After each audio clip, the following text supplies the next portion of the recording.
Buenos días, buenas tardes, buenas noches, según sea el caso. Que Dios te bendiga. Quien te habla, te saluda Jorge Cabral de Casa de Oración Banfield. Y continuamos con nuestra serie de enseñanzas, los libros de la Biblia o bibliología, si querés. ¿De qué se trata este sistema de estudio? Es tomar por cada clase un libro de la Biblia, o sea que serían 66 clases. Estamos por el Antiguo Testamento y ya vamos por el libro número 16, como bien decía Maxi al comenzar, el libro de Nehemías, muy interesante también, y el Señor nos habla por todos los libros de la Biblia, y seguramente si bien es un estudio técnico donde sacamos información a nivel general, pero siempre, como sabemos que la palabra de Dios es viva y eficaz, penetrante cual espada de doble filo, seguramente siempre nos va a tocar el alma y nos va a dividir el alma del espíritu, y va a llegar hasta nuestro espíritu, va a dividir las emociones, lo almático, y se va a meter directamente a nuestro espíritu para producir un cambio y una bendición, obviamente. Nehemías junto con Esdras, el que vimos la clase anterior, los cuales originalmente era un solo libro. Y es especial porque es nuestra única fuente bíblica para conocer este periodo de la historia de Israel, y porque Nehemías mismo es un gran ejemplo de liderazgo y de cómo vivir la fe en medio de las dificultades. Abro paréntesis. Para todo ministro, para todo pastor, encargado de obra, maestro, es muy importante, amado, amada, seriamente lo digo, leer el libro de Nehemías, porque Nehemías es un ejemplo de liderazgo, no solamente de temor de Dios, amor a Dios, a su palabra, sino también amaba al pueblo, amaba las cosas de Dios, y no solamente lo predicaba, sino, como decía Maxi, también lo vivía, porque él también se arremangó y se fue a trabajar a Jerusalén para levantar lo que estaba en ruinas. ¿Por qué se escribió el libro de Nehemías? Nehemías fue escrito para continuar la historia de los israelitas después de su regreso a Jerusalén desde Babilonia, empezada en Esdras, en el libro anterior. Es una narración particularmente importante porque cuenta la historia de la reconstrucción de las murallas de Jerusalén y presenta las listas de los que regresaron a Jerusalén, y es un informe del acuerdo del pueblo de rendir el culto y permanecer fiel a Dios. Es como la instauración o la reinstauración de la liturgia del culto. Por eso también tomamos aquí como referencia el tema del culto, porque es importante la liturgia, es importante, viste, cuando vamos a la iglesia, que siempre hay un programa, hay un cronograma de cómo se hacen las cosas, ¿no? La bienvenida, la oración, el tiempo de la alabanza, el tiempo de la adoración, los anuncios, el tiempo de ofrendar y todo lo demás, la palabra de Dios y la coinonía. Todo tiene que ver con un diseño perfecto de Dios. ¿Y cuál es la historia del libro de Nehemías? De la misma manera que Esdras no es completo sin Nehemías, Nehemías no es completo sin Esdras. De hecho, siempre nos pasa entre Esdras y Nehemías lo que nos pasa con Elías y Eliseo. Lo confundimos a los dos, ¿no? Pero es que están tan juntos que uno sin el otro no podría tener continuidad ese libro, sino que su lectura, en el libro se da la lectura de la ley a los judíos en Jerusalén, Nehemías capítulo 8 y capítulo 9. Y es de vital importancia en la historia y en los actos de Nehemías, como es el caso con el libro de Esdras. Los editores bíblicos de Nehemías estaban más enfocados en la actividad de los judíos después de su regreso a Jerusalén que en la exactitud de las fechas históricas. Bien, ¿quién era Nehemías? Si yo tendría que preparar un mensaje, le pondría un título, de sirviente a gobernador. O sea, pegó un salto. Y este no era como esos políticos corruptos que son de la nada de repente sube a un cargo político, ¿no? No, este era un fiel siervo de Dios y realmente era un sirviente.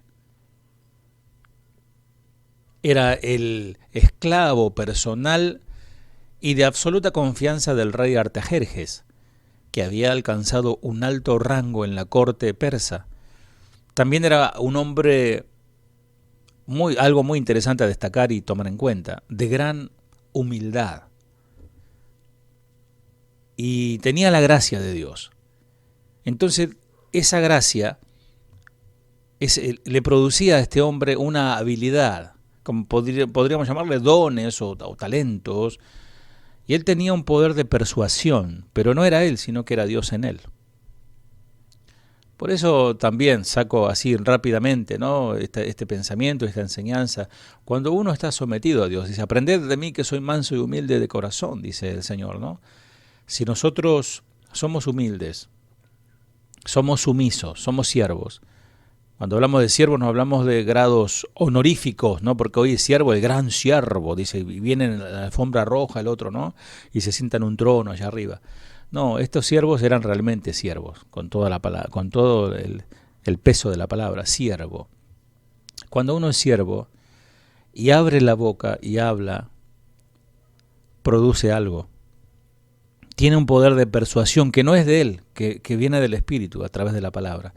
Entonces por eso es un poco tonto sentir vergüenza de predicar la palabra. A un amigo, a un compañero, de lanzar la palabra de Dios. Hoy se lanzan tantas cosas, ¿no? Por los medios de comunicación, tantas palabras, tantas malas palabras, tantos engaños, tantas tonterías, que soltar la palabra de Dios puede ser muy persuasivo para hombres y mujeres que necesitan, urgente, conocer a Dios. Bueno, volviendo a Nehemías, lo más importante fue que él fue un judío que amó y obedeció al Dios de Israel. Y no nos debe sorprender entonces que se hubiese entristecido al enterarse de que las murallas y las puertas de la ciudad santa, Jerusalén, estaban en ruinas. Obviamente a causa de la desobediencia, a causa de los malos líderes. Recuerden que todo esto comenzó con Salomón, cuando él termina apostatando, se divide el reino, ustedes recordarán, ya lo hemos visto. Y eso continuó, porque la decadencia no tiene límite, o sea, va más para abajo, más para abajo, más para abajo. Tanto así que llegó a las ruinas de esa factuosidad, de esa ciudad, de ese templo, de esas murallas imponentes, quedó en ruinas. Con el apoyo de Artajerjes, Nehemías vuelve a Jerusalén y enfrentando la oposición que había. O sea, el trabajo tenés que saberlo si esto lo trasladamos a nuestros tiempos. Cuando vos comenzás a trabajar, rápidamente la oposición se levanta. Si no haces nada, nadie te dice nada, ¿no? Pero vos comenzás a servir al Señor, comenzás a hacer algo, comenzás a mover la pala y comienzan los perros a ladrar, como dice ahí una canción. Entonces, Nehemías supervisa la reconstrucción de los muros y las puertas de la ciudad. Importancia de las puertas, yo un día prediqué sobre este tema. ¿Cuál es la estructura del libro de Nehemías? Vamos a hacer un breve repaso. Se puede hallar ahí una discusión sobre la estructura de Esdras y Nehemías en la introducción a Esdras. Nehemías puede dividirse de la siguiente manera. Nehemías vuelve y reconstruye las murallas. Capítulo 1, versículo 1 al 7 y versículo 73. Nehemías y su misión. Capítulo 1, versículo 1 al 2 y versículo 10. Nehemías supervisa la reconstrucción. Capítulo 2, versículo 11, capítulo 7, versículo 73. Una nueva comunidad basada en la antigua alianza. Capítulo 8, versículo 1, capítulo 10, versículo 39. Esdras enseña al pueblo. Capítulo 8, versículo 1 al 18. El pueblo responde. Capítulo 9, versículo 1 al 10 y versículo 39. Continúan los trabajos de Nehemías, capítulo 11, versículo 1 al 13 y versículo 31. Se repobló Jerusalén, capítulo 11, versículo 1 al 12 y 26. La dedicación alegre, capítulo 12, versículo 27 al 43. Y por último, las reformas finales de Nehemías, capítulo 12, versículo 44 y capítulo 13, versículo 31. Busca en tu Biblia, en Nehemías, capítulo 8, versículo 10. Id, comed grosuras, y bebed vino dulce, y enviad porciones a los que no tienen nada preparado. Porque día santo es a nuestro Señor. No os entristezcáis, porque el gozo de Jehová es vuestra fuerza. Tremendo versículo, ¿no? El gozo de Jehová es vuestra fuerza. Como dice, el gozo del Señor es nuestra fortaleza. Nehemías, el significado de su nombre es consuelo de Jehová. Escribe la historia de su relación con el remanente de la cautividad que regresó. Él fue a Jerusalén casi 13 años después que Esdras. Conmovido por la noticia que había recibido acerca del deterioro de la ciudad, Dios le dio gracia ante su rey, a quien servía, Artajerje, rey de Persia, de quien era puntualmente el copero, el que le servía el vino o el agua en su defecto. Él obtuvo autoridad para reconstruir las murallas de Jerusalén. Hombre de fe y energía y administrador capaz, él pudo organizar a los judíos para el trabajo de reconstruir las murallas y motivarlo con la buena voluntad tanto de trabajar así como de pelear por los intereses de Dios en la ciudad. Qué importante el ministerio de la dirección. Faltan ministros que sepan dirigir, que sepan hacer trabajar a la gente guiados por el Espíritu, no un capataz que con un látigo, ¿no? Como Egipto, sino gente que convoca, que tiene esa gracia de parte de Dios, ese liderazgo natural. Qué bueno que haya ese tipo de hombres, sobre todo, de hombres en la iglesia para dirigir ciertos tipos de trabajo. Su firme decisión, el caso de Nehemías, su sabia forma de evitar las astutas trampas del enemigo, no caer en la trampa, no caer en la trampa como un chorlito, ¿no? Que va y cae, ¿no? No, a veces caemos muy rápido en la trampa de Satanás. Y Nehemías era una persona muy astuta, y sus cortas, sinceras oraciones no pueden dejar de atraer a todo estudiante interesado de la palabra de Dios. Con todo, la influencia autoritaria del gobierno persa se siente en todas partes y no puede ser ignorada. Nehemías, en su libro que hoy estamos estudiando, especialmente útil en nuestros días, ilustra el hecho de que la verdadera fidelidad a Dios de parte de sus santos y su propósito de corazón de construir una pared de separación del mundo y sus maldades, porque eso representaba el muro de Jerusalén, separado de lo impuro, de lo idolátrico, de lo que no agrada a Dios, ¿no? Y para adentro santidad, eso implicaría. Entonces, al comenzar a construir, él va a enfrentar amarga oposición del enemigo. No es gratis, no es gratis. Por eso dice el Señor, es que nadie puede ser amigo de Dios y tener al mundo como amigo, o viceversa, ¿no? Dice, si ustedes son amigos del mundo, yo soy vuestro enemigo, dice el Señor, parafraseando, y viceversa. Si vos te pones del lado de Dios, muchos van a ser tus enemigos, pero automáticamente así es como te digo, blanco sobre negro. Con todo, no obstante, lo pequeño y despreciado que un testimonio tal pueda aparecer a los ojos de los hombres, como el caso de Nehemías, su firme y humilde fe, la de Nehemías, en tiempos de confusión, es preciosa para Dios. Hoy estamos viviendo tiempos de confusión, Tiempo de confusión política, tiempo de confusión económica, tiempos de miedo, de pandemia, tiempo de miedo, de inseguridad. Y el cristiano debe ser una luz en el camino, como dice el eslogan. Una luz que ilumina. Una fe firme, con la humildad, una humildad leal ante Dios. Y eso, en medio de confusión, es precioso a los ojos de Dios, y Dios te va a usar donde te muevas. Y qué hermosa enseñanza nos deja la vida y obra de este humilde siervo de Dios llamado Nehemías. Nehemías en hebreo sería así como Nehemía. Su significado es Jehová ha consolado. El autor, el libro de Nehemías no especifica el nombre de su autor, pero tanto las tradiciones judías como cristianas reconocen a Esdras como el autor del libro de Nehemías. Esto se basa en el hecho de que los libros de Esdras y Nehemías fueron originalmente uno solo. Los datos históricos. Es bueno saber mucho más acerca de este hombre, uno de los más importantes personajes del Antiguo Testamento, pero quizás no tan conocido como algunos otros. Esdras y Nehemías son un solo libro en las escrituras hebreas porque son parte del mismo relato, habla de lo mismo.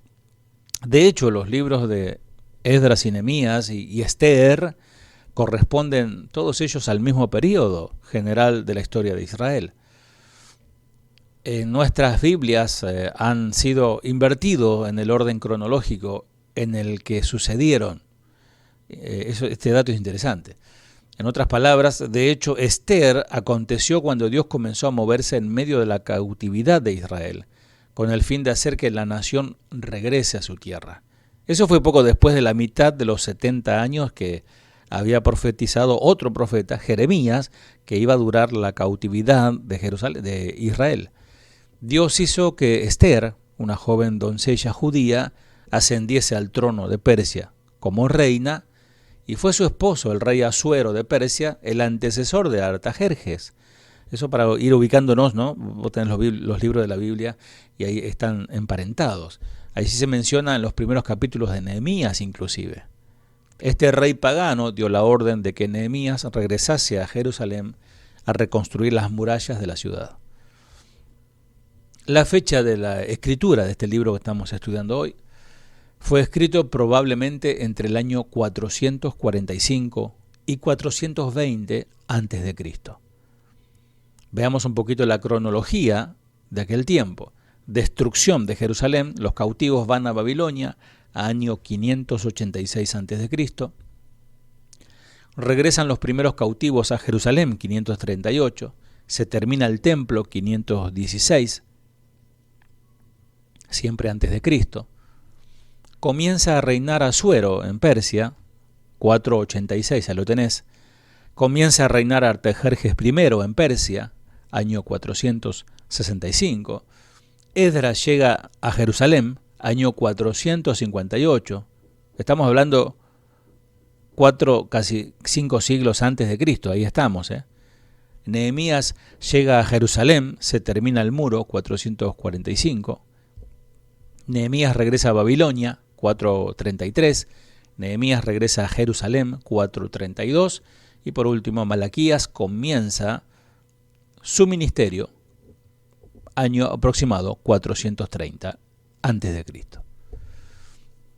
¿Cuál es el propósito del libro, de esta escritura? El libro de Nehemías es uno de los libros históricos de la Biblia, llamados históricos. Y este continúa la historia del regreso del pueblo de Israel de la cautividad en Babilonia y la reconstrucción del templo y sus murallas y sus puertas, obviamente. Algunos versículos claves para todo Nehemías es clave, pero algunos versículos que por ahí destaqué. Nehemías 1:3, y dice: y me dijeron el remanente, los que quedaron de la cautividad, allí en la provincia, están en gran mal y afrenta, y el muro de Jerusalén derribado, y sus puertas quemadas a fuego. Esto contándole Nehemías con cara triste al rey Artajerjes, siendo que ante un rey uno no podía estar con cara triste o así o de mala gana, porque corría peligro su cabeza, podía ser cortada a causa de una desatención de un esclavo que solamente sirve copas. Pero como este joven Nehemías había sido un hombre que amaba a Dios, Dios lo puso en gracia con el rey. Y aún así se dio el permiso, algo prohibido, algo que no estaba permitido, de estar delante de un rey con cara larga. Nehemías capítulo 1, versículo 11.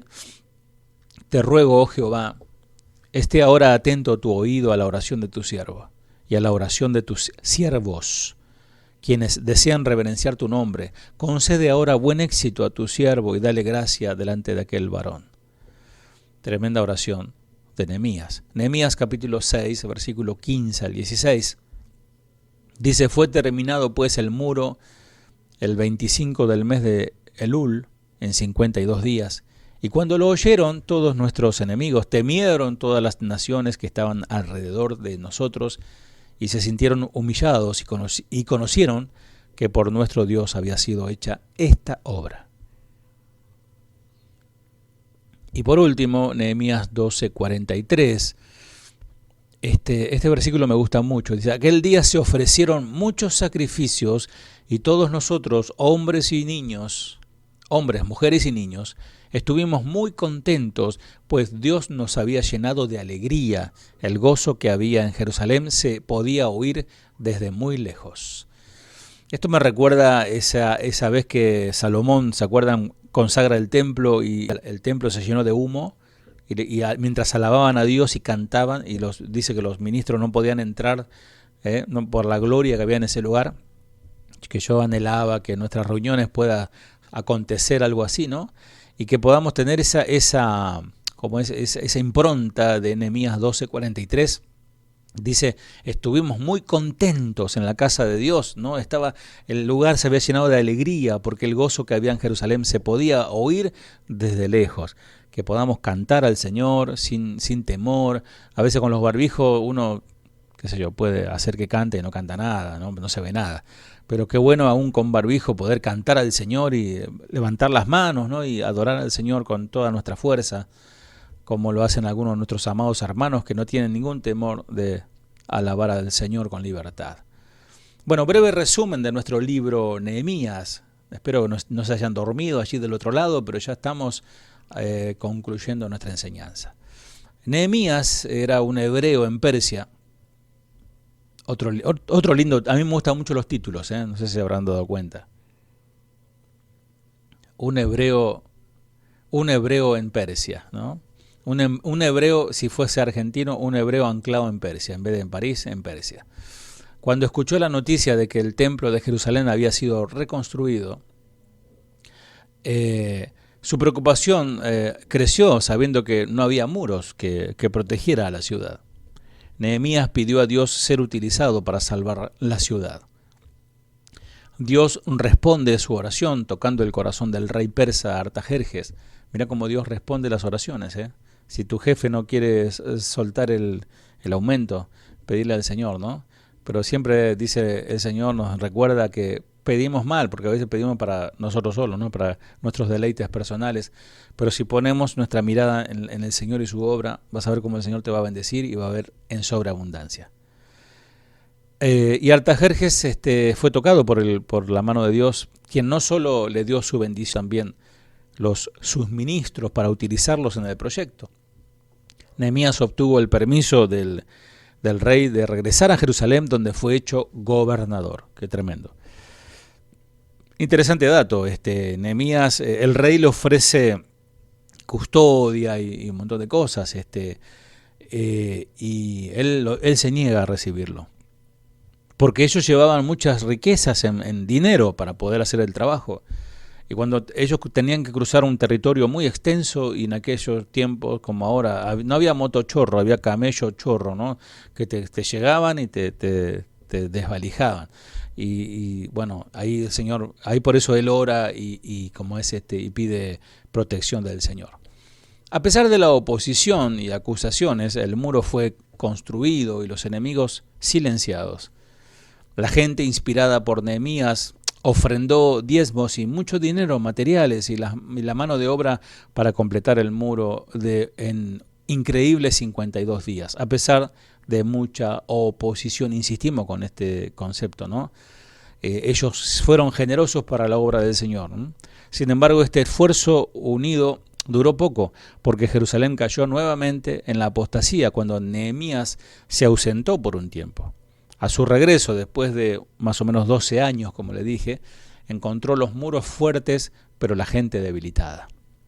Él se dio a la tarea de enseñar moralidad a la gente, o sea, los principios de Dios, y no se anduvo con rodeos, porque dice el capítulo 13, versículo 25, mira si el pastor se transforma como Nehemías, dice, y reñí con ellos y los maldije, y herí a alguno de ellos, y les arranqué los cabellos, y les hice jurar, diciendo, no daréis vuestras hijas a sus hijos, y no tomaréis de sus hijas para vuestros hijos, ni para vosotros mismos. O sea que fue bastante fuerte la cuestión. Él reestableció la verdadera adoración a través de la oración y animó a la gente para un avivamiento mediante la lectura y la sujeción a la palabra de Dios. Como sabemos, cada libro tiene una referencia profética. Siempre hay profecía en la palabra de Dios. Nehemías era un hombre de oración y él oró apasionadamente por su pueblo. Nehemías capítulo 1. Su celosa intercesión por su pueblo ante Dios prefigura a nuestro gran intercesor, a nuestro Señor Jesús, quien oró fervientemente por su pueblo y en su oración como sumo sacerdote, ahí en Juan capítulo 17. Tanto Nehemías como Jesús tenían un profundo amor por el pueblo de Dios, el cual derramaban en oración a Dios, intercediendo por ello ante el trono. Entonces, Nehemías en su oración también está profetizando, mostrando el tipo del Mesías, de Cristo. Bien, todo este libro que tiene 2500 años, digamos más o menos, ¿qué tiene para decirnos hoy? ¿Cuál sería la aplicación práctica hoy para vos, para mí, en este mes de septiembre que estamos transcurriendo el día 15 ya del año 2021? Nehemías condujo a los israelitas al amor y al respeto por las Escrituras. Por su amor a Dios y su deseo de verlo honrado y glorificado, Nehemías guió al pueblo hacia la fe, hacia la obediencia que Dios había deseado desde mucho tiempo de su pueblo. Por eso es tan importante que vos observes que siempre el que te pastorea, quien sea tu pastor o tu maestro, te lleve a amar a Dios sobre todas las cosas y amar su palabra, no amar al pastor o al líder, ¿no? O amar a la institución, al logotipo de la iglesia o al pastor general, que sí lo amamos y obviamente como amamos a toda la iglesia, pero el verdadero maestro te va a llevar a amar a Dios sobre todas las cosas y a su palabra. Con eso está todo, ya está todo completo, porque si vos amas su palabra vas a saber qué dice ella y vas a obedecerla. De la misma manera, los cristianos de hoy debemos amar y respetar profundamente las verdades de las Escrituras. ¿Por qué nos suceden cosas en la vida? ¿Por qué nos pasan cosas que a veces no entendemos? Y siempre nos acercamos a Dios cuando estamos pasando momentos difíciles, momentos de turbulencias, de huracanes, hablando espiritualmente.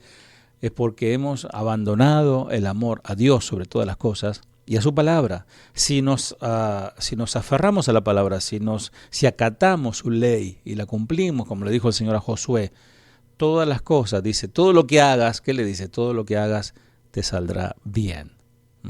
Entonces, debemos volvernos a ella para el cumplimiento de cada necesidad espiritual. Viste que te dije espiritual, no te dije material. Porque es espiritual el tema. Es espiritual. Y todo lo demás es añadido. El Señor me está dando un mensaje para este fin de semana, no se lo pierdan, ¿no? Obviamente, el contentamiento, ser felices con lo que tenemos y tener mucho cuidado cuando viene sobreabundancia, porque quizás el Señor a alguno de ustedes los va a querer bendecir mucho y prosperar a un nivel muy, muy interesante. pero es más peligroso tener mucho que no tener nada. Segunda de Timoteo 3, 16, 17 dice: toda la escritura es inspirada por Dios y útil para enseñar, para redarguir. ¿Qué significa redarguir? Para mostrar, es como un espejo, te muestra me muestro a mí cómo estoy y cómo debo ser, y al otro cómo debe ser, ¿no? Para instruir en justicia, a fin de que el hombre de Dios sea perfecto. Nadie es perfecto en esta tierra, dice, ¿no? Acá dice para que seamos perfectos, pero ¿qué significa esa palabra? Perfecto significa maduro, madurar, como dice el apóstol Pablo, todos hemos sido niños, ¿no? Todos hemos sido niños, hemos sido adolescentes, hemos sido jóvenes, maduramos y ahí estamos, ya estamos de vuelta, ¿no? Algunos, no todos, obviamente. Yo tengo una congregación joven igual. Pero imagínate si tenés 50 años y estás, te vestís como un adolescente de 14 y hablas así como hablan los de 14. Es muy ridículo, ¿no? Queda muy fuera de foco, ¿no? Entonces eso es falta de madurez. Y acá espiritualmente hablando dice para que el hombre de Dios sea perfecto, maduro, enteramente preparado para toda buena obra. O sea que si esperamos experimentar el avivamiento espiritual de los israelitas de Nehemías capítulo 8, debemos comenzar con la palabra de Dios. Cada uno de nosotros, todos los que están en este grupo ahora y los que van a escuchar este audio, a vos también te hablo. Cada uno de nosotros debe tener una compasión genuina por otros que sufren heridas físicas y espirituales. No hacer oídos sordos, no hacer como aquel publicano, ¿no? Como aquel sacerdote, aquel levita que al publicano lo dejó, al samaritano lo dejaron tirado allí, ¿no? Tener, si nos enteramos, si piden oración, tomarse un segundo, un minuto de orar por esa persona. Sin embargo, sentir compasión y no hacer nada para ayudar no es el carácter de Cristo, no es bíblico. A veces tendremos que renunciar a nuestra comodidad, tenemos que salir de nuestro sitio de confort a fin de ministrar apropiadamente a otros. Bueno, salí de la cama, de la hamaca paraguaya y comenzá a moverte y velar por tu hermano. Debemos creer totalmente en una causa antes de darle nuestro tiempo y dinero con un corazón dispuesto. Debemos madurar, crecer. Cuando permitimos que Dios ministre a través de nosotros, aún los incrédulos sabrán que Dios está obrando en nuestras vidas. Amén. Hacemos un rápido vistazo, un vistazo general de Nehemías, como siempre lo hacemos al final. Es nuestro libro número 16, fecha en que se escribió 425, 400, número más, número menos, ¿viste? Antes de Cristo. Abarca el periodo 450 al 430. Se destaca por uno de los pocos libros de la Biblia escrito en primera persona. Cubre la última parte de la historia registrada en el Antiguo Testamento.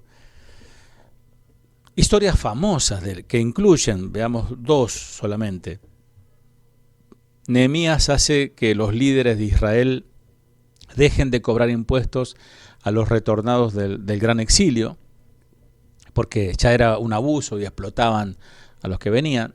Y Nehemías se pone duro con los hombres que se habían casado con esposas extranjeras, especialmente con los sacerdotes. El Señor llama a santidad.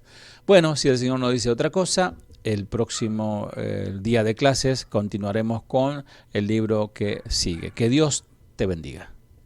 Coronado eres, Señor, coronado eres, Señor, en los cielos.